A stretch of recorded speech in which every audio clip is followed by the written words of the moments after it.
And welcome back to our channel. देखिए, काफी सारे लोगों से आपने ये सुना होगा कि अगर आपको अपने इन्वेस्टमेंट से एक अच्छा कॉर्पस बिल्ड करना है तो फिर आपको इन्वेस्ट करना जल्द ही स्टार्ट कर देना चाहिए। You should start investing right in your 20s ताकि आप फ्यूचर में अपने लिए एक अच्छा कॉर्पस बिल्ड कर सको।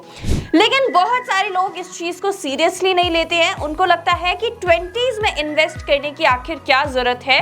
20s तो एंजॉय करने के लिए होते हैं, पार्टीज करने के लिए होते हैं, मेमोरीज क्रिएट करने के लिए होते हैं। तो देखिए, 20s में मेमोरीज क्रिएट करना ये भी जरूरी है और इसमें कोई बुराई नहीं है। लेकिन अगर आप अपने 20s के अंदर ही एक इन्वेस्टिंग हैबिट इनकलकेट कर लेते हैं अपने अंदर, तो ये आने वाले टाइम में भी आपकी काफी ज्यादा मदद करेगी। जब आपके पास काफी सारा पैसा होगा तो आपको सच में पता होगा कि आप कैसे उस पैसे को मैनेज कर सकते हो और कैसे आपको उस पैसे में से थोड़ा सा पैसा बचाना है और उससे आगे के लिए इन्वेस्ट करना है। तो अगर ये हैबिट 20s में आप डालोगे तो आपके लिए ज्यादा बेनिफिट रहेगा इन कंपैरिजन टू 30s या फिर 40s में। अगर आप ये आदत डालते हो तो आपको दिक्कतें जरूर आएंगी, क्योंकि देखिए, इन्वेस्टिंग ना हमें स्कूल में नहीं सिखाई जाती, इसे हम एक्सपीरियंस से ही सीखते हैं।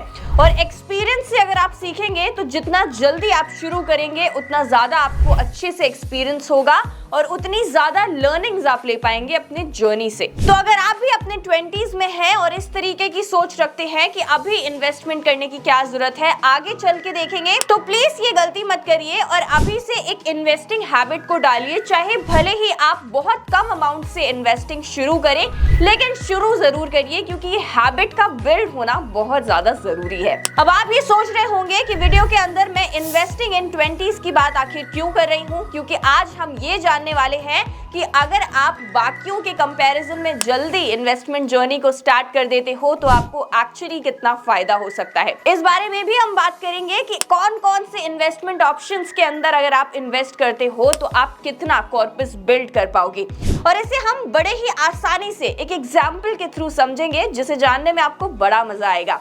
तो वीडियो को एंड तक जरूर देखिएगा। और अगर आपने अभी तक हमारे चैनल को सब्सक्राइब नहीं किया है तो देर किस बात की, जल्दी से हमारे चैनल को सब्सक्राइब कर लीजिए, बेल आइकन को भी प्रेस कर दीजिएगा ताकि ऐसी और वीडियोस की नोटिफिकेशन आपको मिलती रहे। और अगर आप अपनी इन्वेस्टमेंट जर्नी को स्टार्ट करने के बारे में सोच रहे हैं, अपने 20s में है, आपको एक डीमैट अकाउंट की जरूरत है, तो डिस्क्रिप्शन में लिंक दिया गया है, आप जाकर वहां से फ्री में अपना डीमैट अकाउंट ओपन करवा सकते हैं। चलिए अब जल्दी से वीडियो को स्टार्ट करते हैं और हम एक एग्जाम्पल से ये समझेंगे कि कैसे ABC जो कि 3 दोस्त हैं, वो 20 की एज में इन्वेस्टमेंट जर्नी को अपनी स्टार्ट करते हैं। लेकिन इन तीनों का ही इन्वेस्ट करने का स्टाइल थोड़ा सा अलग है। इन्होंने अलग अलग इन्वेस्टमेंट ऑप्शंस के अंदर इन्वेस्ट कर रखा है। तो at the end of 50 years के बाद आखिर ये तीनों कितना कॉर्पस अपने लिए बिल्ड कर पाते हैं, और क्यों इनमें से एक फ्रेंड ऐसा है जो अपनी लाइफस्टाइल बड़े लग्जूरियसली 50 साल बाद जीता है और बाकी दोनों अपनी उसी लाइफ के साथ स्ट्रगल करते रहते हैं। चलिए अब जल्दी से अपने हाइपोथेटिकल एग्जाम्पल से शुरू करते हैं। तो मान लेते हैं कि 3 दोस्त हैं, A, B एंड C। अब अगर A की बात करी जाए तो ये भी 20 साल का है, B की बात करी जाए तो इसकी उम्र भी 20 साल है और C भी 20 साल का है। मतलब ये तीनों 20 साल के हैं और ये तीनों अच्छे दोस्त हैं और ये तीनों अपने 20s में ही इतना पैसा कमाने लग गए हैं कि ये 10,000 रुपए की इन्वेस्टमेंट करना चाहते हैं हर महीने, ताकि ये आने वाले समय में अपने लिए एक अच्छा अमाउंट, अपने लिए एक अच्छा कॉर्पस बिल्ड कर पाए जो आगे चल के इनके काम आए। तो यहाँ पे क्या होता है, यहाँ पे A, B और C ये तीनों अपनी इन्वेस्टमेंट जर्नी को 10,000 रुपए से स्टार्ट करते हैं। अब A की अगर मैं बात करूँ तो A थोड़ा सा मिडिल क्लास फैमिली से है, तो उसके मम्मी पापा जो हैं ये बहुत ही ज्यादा कंजर्वेटिव इन्वेस्टिंग करने में बिलीव रखते हैं। तो उसके जो डैड हैं वो उसको बोलते हैं कि उसे अपने 10,000 रुपए में से 5,000 रुपए FD में इन्वेस्ट करने चाहिए, और उसकी मॉम जो है वो उससे कहती है कि उसे बाकी के बचे हुए 5,000 रुपए गोल्ड में इन्वेस्ट करने चाहिए, क्योंकि ये काफी ज्यादा कंजर्वेटिव वे ऑफ इन्वेस्टिंग है और यहाँ पे रिस्क बहुत कम होता है। अब यहाँ पे जो A है वो अपनी मम्मी पापा की बात मान लेता है और आधे पैसे FD में इन्वेस्ट कर देता है और आधे पैसे गोल्ड में इन्वेस्ट कर देता है। चलिए अब B की बात कर लेते हैं। तो अगर हम B की बात करें तो यहाँ पे B जो है इसको थोड़ी सी इन्वेस्टमेंट की नॉलेज है, साथ ही ये एक मॉडर्न फैमिली से बिलोंग करता है। इसे पूरी तरीके से ये फ्रीडम मिली हुई है कि जिस भी इन्वेस्टमेंट ऑप्शन में वो अपने पैसे डालना चाहता है वो उस इन्वेस्टमेंट ऑप्शन में अपने पैसे डाल सकता है। तो वो क्या करता है, वो अपने एक फाइनेंशियल एक्सपर्ट के पास जाता है और उसे फाइनेंशियल एक्सपर्ट ये बताते हैं कि उसे 50% अपने 10,000 का इक्विटी के अंदर इन्वेस्ट करना चाहिए और 50% डेट के अंदर इन्वेस्ट करना चाहिए। तो वो क्या करता है, वो 5,000 रुपीज डेट में इन्वेस्ट कर देता है और 5,000 रुपीज इक्विटी में इन्वेस्ट कर देता है। चलिए अब बात कर लेते हैं तीसरे दोस्त की, जो कि है सी। अब सी जो है ये काफी ज्यादा इन्वेस्टमेंट और फाइनेंस की नॉलेज रखता है।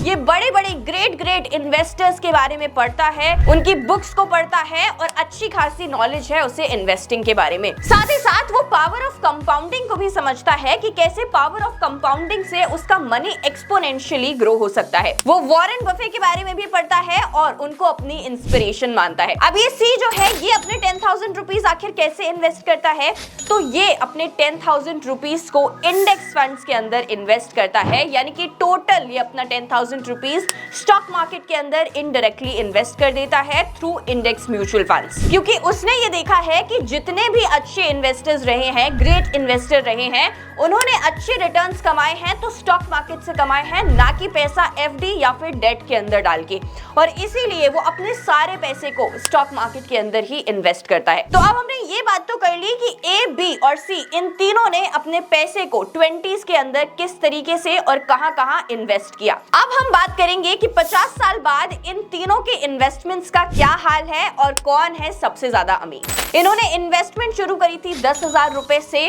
तो 30 साल बाद इनका टोटल इन्वेस्टेड अमाउंट कितना हो गया, 36 lakh rupees. So they invested 36 lakh rupees in 30 years in different investment instruments. तो चलिए अब मैं आपको बताती हूँ कि 50 साल बाद इनकी इन्वेस्टमेंट्स का हाल क्या है। तो ए, जिसने 5,000 रुपए एफडी में इन्वेस्ट करी थे, एक साल के अंदर उसने कितना इन्वेस्ट किया एफडी के अंदर, 60,000 रुपीज, और 30 साल बाद कितना इन्वेस्ट किया, 18 लाख रुपीज। नाउ 7% के इंटरेस्ट के हिसाब से अगर हम कैलकुलेट करें तो उसके कितने लैक्स बने आफ्टर 30 इयर्स, 61 लाख रुपीज। वहीं उसने 5,000 रुपए जो गोल्ड में इन्वेस्ट कर रखे थे, अगर हम 8% का कंपाउंडेड रिटर्न लेकर चले तो 30 साल बाद उसके पास 18 लाख के हो गए 74 लाख रुपीज। टोटल इन्वेस्टमेंट की अगर हम बात करें तो ए ने टोटल इन्वेस्ट करा था 30 साल में 36 लाख रुपीज, लेकिन after the returns that he has got after 30 years उसके पास होंगे 1.35 करोड़। चलिए अब हम बी की बात कर लेते हैं। तो बी ने 5,000 रुपीज डेट में इन्वेस्ट करे थे और 5,000 रुपीज इक्विटी में इन्वेस्ट करे थे। 5,000 रुपीज जो उसने डेट में इन्वेस्ट करे थे उनकी वैल्यू 30 इयर्स बाद हो जाएगी 61 लाख रुपीज, और 5,000 उसने जो इक्विटी में इन्वेस्ट किए थे, अगर हम 14% का रेट ऑफ रिटर्न लेकर चले तो उनकी वैल्यू 30 साल बाद हो जाएगी 2.4 CR। तो उसके टोटल इन्वेस्टमेंट थी 36 लाख रुपीस की, लेकिन वो वैल्यू आफ्टर 30 इयर्स कितनी हो जाएगी, 3 करोड़ रुपीस, जिसमें से 2 करोड़ 40 लाख उसके इक्विटी के रिटर्न्स हैं और 60 लाख उसके डेट के रिटर्न्स हैं। ना अगर अब हम इस अमाउंट में इन्फ्लेशन को भी एडजस्ट कर देना तो भी बी के पास 2 करोड़ रुपए बचेंगे, यानी कि उसने 30 लाख रुपीस इन्वेस्ट करके कितना कॉर्पस बिल्ड कर लिया, 2 crore rupees, which is a lot. लेकिन ऐसा क्यों हुआ, क्योंकि उसने 50% अमाउंट इक्विटी में इन्वेस्ट किया था और 50% अमाउंट डेट में इन्वेस्ट किया था, अनलाइक ए जिसने अपनी सारी इन्वेस्टमेंट्स गोल्ड और एफडीज में करी थी। तो अब हमने बी की बात कर ली, अब हम बात करेंगे सी की, जिसके पास अच्छी खासी इन्वेस्टमेंट की नॉलेज है और उसने अपना दिमाग लगा के ढंग से सिर्फ स्टॉक मार्केट के अंदर ही अपने पूरे पैसे को इन्वेस्ट किया। चलिए देखते हैं कि आखिर वो ए और बी से इतना ज्यादा अमीर कैसे बन गया और उसके पास 30 इयर्स बाद कितना कॉर्पस था। तो अगर हम सी की बात करें तो उसने 10,000 रुपीज प्योरली इक्विटी के अंदर इन्वेस्ट किए थे इंडेक्स फंड्स के अंदर, जहां पे उसे 15% के रिटर्न्स मिले।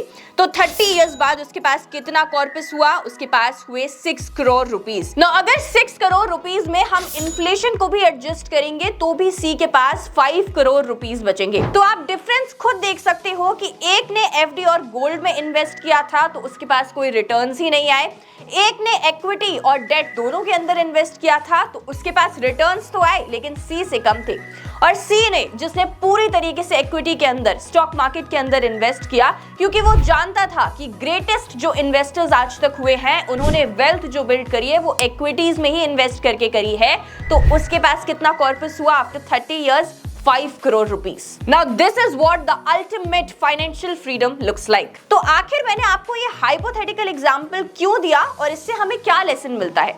वेल, इससे हमें ये लेसन मिलता है कि सबसे पहले अगर हमें किसी चीज में इन्वेस्ट करना चाहिए ना, तो वो है हमारी एजुकेशन। क्योंकि सी के पास एजुकेशन थी, उसने बड़े बड़े इन्वेस्टर्स के बारे में पढ़ा था, उनकी बुक्स को पढ़ा था, तो उसे पता था कि कहां से उसे सबसे ज्यादा रिटर्न्स मिल सकते हैं, इतने रिटर्न्स कि वो आराम से इन्फ्लेशन को भी बीट कर दे और उसके बाद भी उसके पास एक अच्छा खासा अमाउंट बचे अपनी रेस्ट ऑफ द लाइफ को आराम से जीने के लिए। So what do we learn from this? We learn that investment in education pays the highest dividend. और अगर आपने अभी तक अपने 20s के अंदर अपनी इन्वेस्टमेंट जर्नी को स्टार्ट नहीं किया है, सिर्फ ये सोचकर कि 20s एंजॉय करने के लिए होते हैं, तो आप जल्दी से ऐसी गलती मत करिए और अपनी इन्वेस्टमेंट जर्नी को स्टार्ट करिए after taking all the necessary education that you need for investing. और इस वीडियो को ज्यादा से ज्यादा अपने फ्रेंड्स के साथ शेयर जरूर करिएगा। ऐसी और वीडियोस के लिए हमारे चैनल को सब्सक्राइब करना बिल्कुल मत भूलिएगा। Thank you so much for watching. I will see you in the next one.